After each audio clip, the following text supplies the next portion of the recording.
kasuhan man nila si Inday, di kasuhan nila. Hindi naman makulong yan. Hindi talaga mapakulong yan. Kasi patayin mo yan, mag-uwi ang Davao yan. Ako, I have full faith kay Inday. Kaya niya yan. Anak ko yan eh. Kilala ko. Sir, may mga nag-comment na po sa social media na pag people power na lang daw po. Is it possible? De, wag. Alam mo, dumaan ako pagka-presidente. Not for anybody, not for anything else. Meron tayong problema. Malaking problema. Sabi ko, insignificant yung nangyari dyan kay Lopez pati kay Inday. Binata man yung threat, patay-patayan. Pati itong lukulukong Malacanang, ang problema niyang isa pa dyan, yung National Security Advisor ko noon. Gusto nila ipalabas na palalabasin mayor na nagnakaw ng pera si Vice. Wala pa nga audit eh. Gusto na nila palabasin ganon. Tama yung kay Inday. Because according to her, sabi ni pasensya na dyan kaya ikaw yung forerunner sa presidency.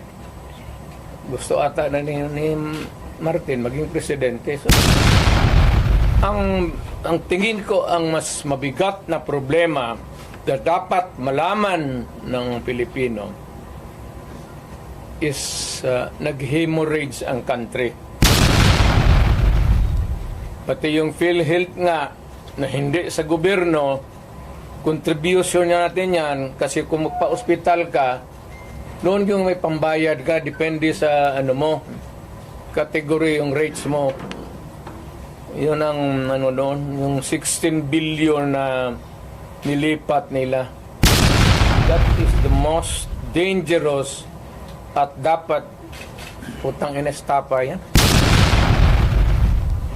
Ginamit mo yung pera ng and even Congress cannot do that. Trust fund yun eh. Galing inyo yun. Ako pati akin. Contribution yun natin para pag nagkasakit ka ng cancer, uterus, may pang-opera ka. Ang nawala ang ating PhilHealth funds natin lahat was about 8.9 billion 89 billion.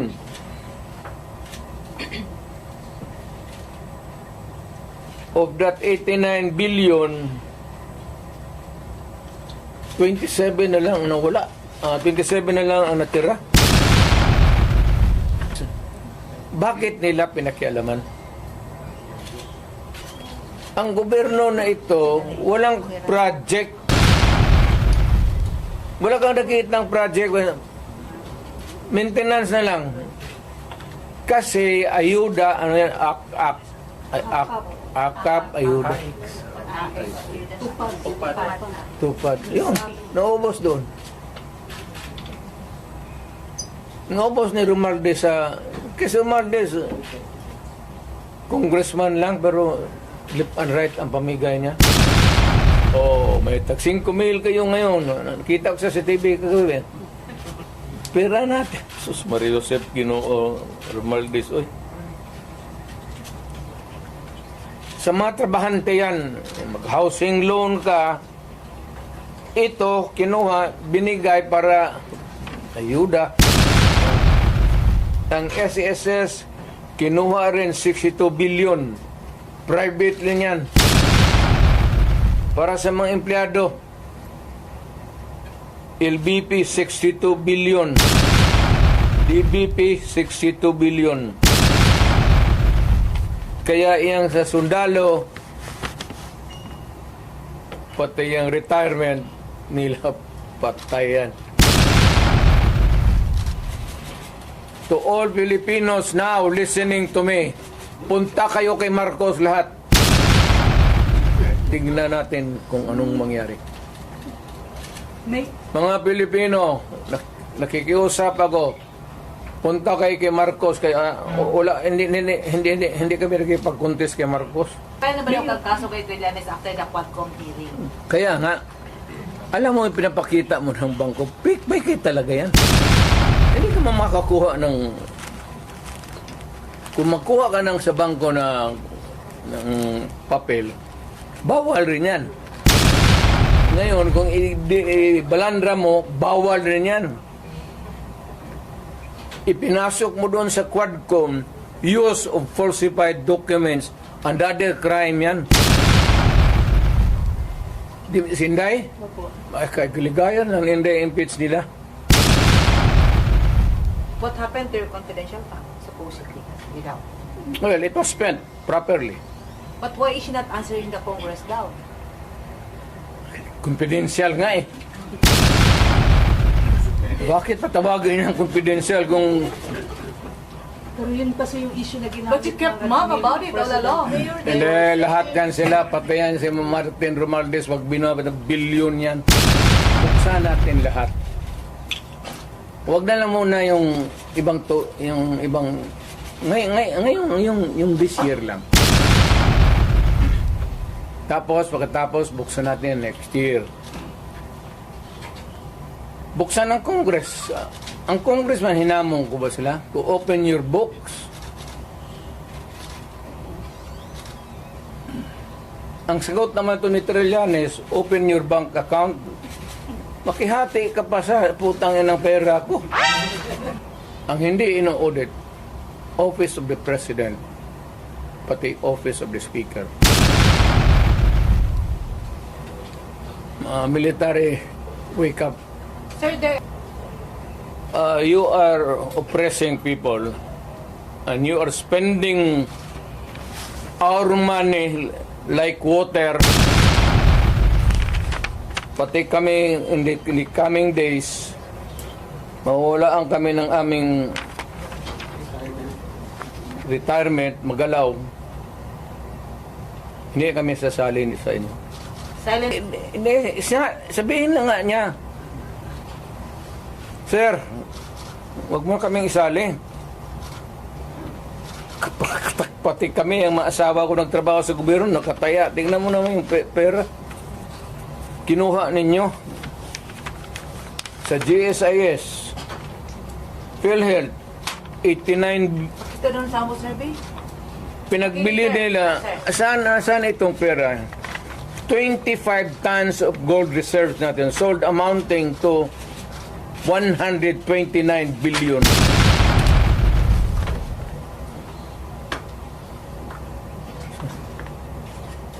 At least sa Congress kung may resolution tapos i-bill that would correspond with it, there's an explanation of how the money is going to be spent.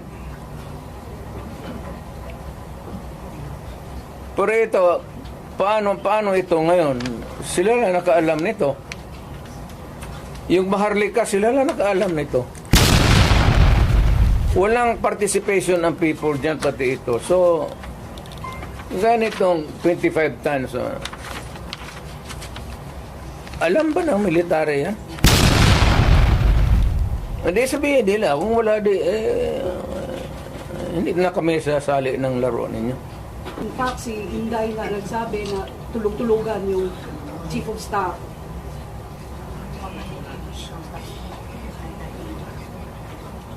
Paano daw makakatulog yung AFP Chief of Staff?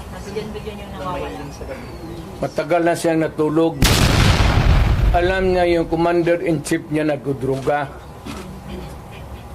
Noon pa yan, alam na ng lahat. Baka siya lang ang hindi.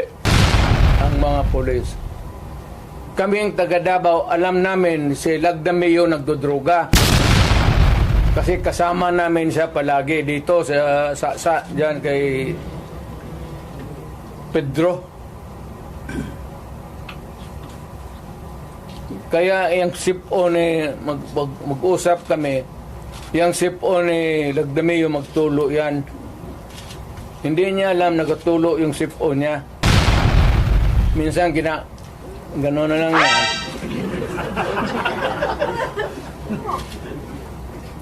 Alam ni Marcos na siya Lagdamio durugista. Alam ni Lagdamio na durugista. Magkasama yan sila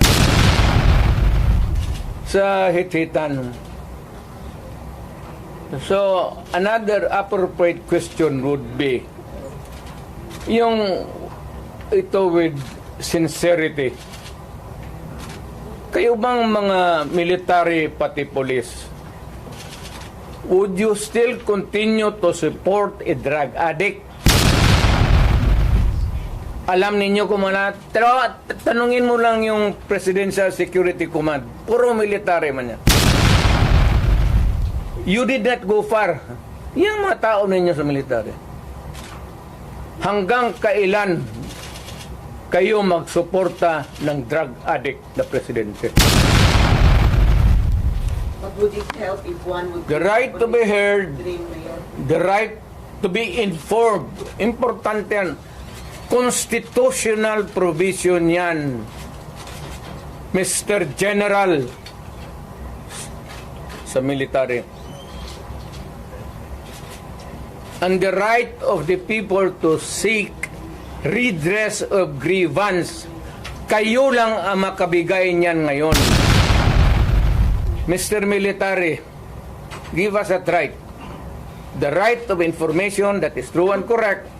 The right of redress of grievance. And